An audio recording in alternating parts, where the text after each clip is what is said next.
অনেক দিন পর ছাদে এসে পায়রাগুলো দেখা পেলাম। সুপ্রভাত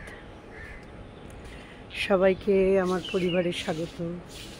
পরিষ্কার আকাশ, একটু মেঘ আছে কিন্তু পরিষ্কারই বেশি। সবাই কেমন আছো? আমি তো ডেলিকার মতো ছাদে চলে এসেছি পুজো করতে। আর সেই কয়েকদিন ধরে চলছে আমার সকালবেলা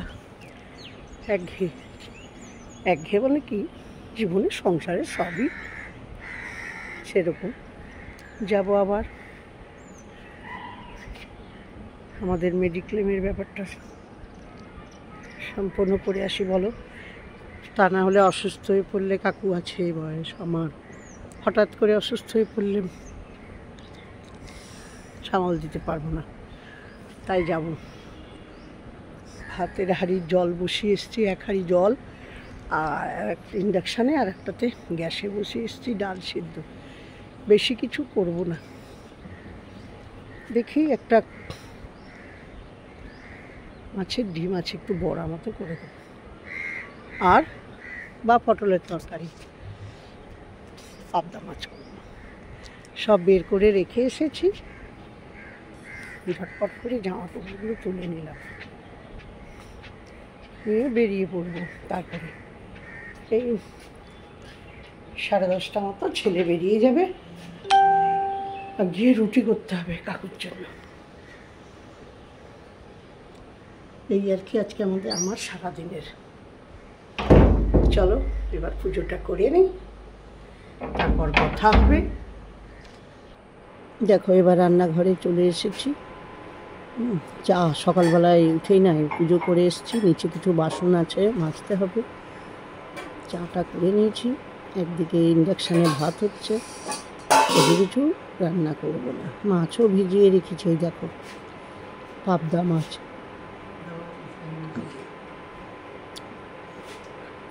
পাবদা মাছ ভিজিয়ে রেখেছি। পাবদা মাছ খেতে তোমরা কে ভালোবাসো? আমরা খুব ভালোবাসি। মাছগুলোর মধ্যে না পুরো ডিমে ভরা, যেন।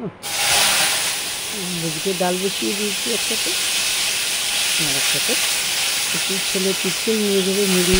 আমার ছেলে মুড়ি টিফিন খুব ভালোবাসে, চানাচুর দিয়ে ছোলা ভেজানো ছিল, আলু ভাজা, সব পেঁয়াজটা দিতে পারি না, তার সময় রেখে ওখানে টিফিন বক্সে গন্ধ হওয়ার পর হলে তাদের থেকে দাঁড়াচ্ছি। এই আর কি করছি।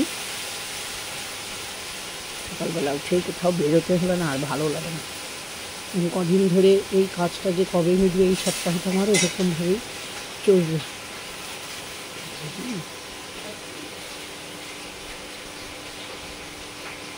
এবার কি করব বলো তো? আলু ভাজাটা বসিয়ে দিলাম, ডাল হচ্ছে, আর আমার সামনে ইন্ডাকশানে ভাত হচ্ছে। আলুটা বসিয়েছি, এর সঙ্গে ছোলা দেবো কিছুটা, আর একটু পেঁয়াজ দেবো। আর আমার ছেলে মুড়ি নিয়ে যাবে, ঠিক মুড়িটা নিয়ে যায়, একটু বসে খায়, বলে দুপুরবেলা যদি ভাত খাই তাহলে কাজে ঘুম পেয়ে যায়, আর ভাতটা এখান থেকে খেয়ে যাবে। এই হচ্ছে আজকে। চলো এরপর আমি দেখি আর কি কাজ করি।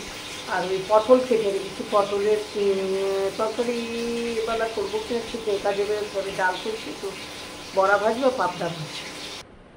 দেখো পদ্ম গাছগুলো কত বড় হয়ে গেছে, তোমরা দেখতে পাচ্ছ কি না জানি না, দাঁড়াও আমি দেখানোর চেষ্টা করছি।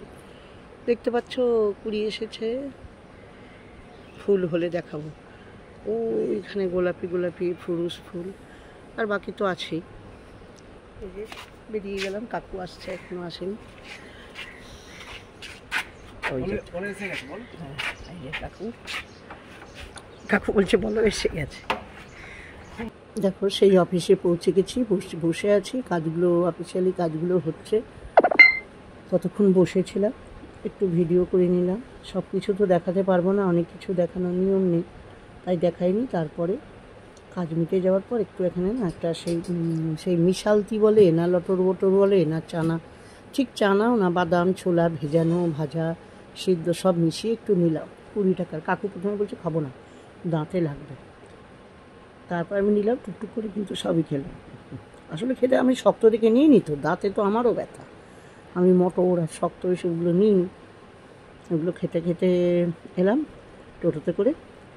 বাড়ির সামনে এসে নামিয়ে দিল, ওই দূরে আমাদের বাড়ি, পাড়ার মাথায় এসে নামিয়ে দিয়েছে, বাড়ি অবধি আসেনি। ওই নীল গাড়িটা দাঁড়িয়েছে, ওর পাশে আমাদের বাড়ি পিছনটায় লাল গাড়িটা। তো যাচ্ছি ওইটুকু হেঁটে, মুখের মধ্যে দেখো আমার ওই যে খেতে খেতে যাচ্ছি তো, তাই লেগে আছে ছোলা, এগুলো বুঝতে পারিনি। যাই হোক, খেতে খেতে যাচ্ছি, বুড়ি মানুষ আর কি বল, রোদ নেই, খুব ভালো লাগছে। তো এই করতে করতে নিচে আমাদের যারা ভাড়াটে আছে ছেলেগুলো না, বদ্রি পাখি, ওই হাড়ির ভিতরে বলছে আরও পাখি আছে ভিতরে ঢুকে, বদ্রি পাখি পোষে ওরা, তা সেগুলোকে ওরা দেশের বাড়ি পাঠিয়ে দেবে। এখানটায় ওরা একটা অফিস করবে, তাই সব পরিষ্কার করছে। তাই দেখালাম, কেমন লাগলো ভিডিওটা বলো, ভালো লাগলে লাইক করো।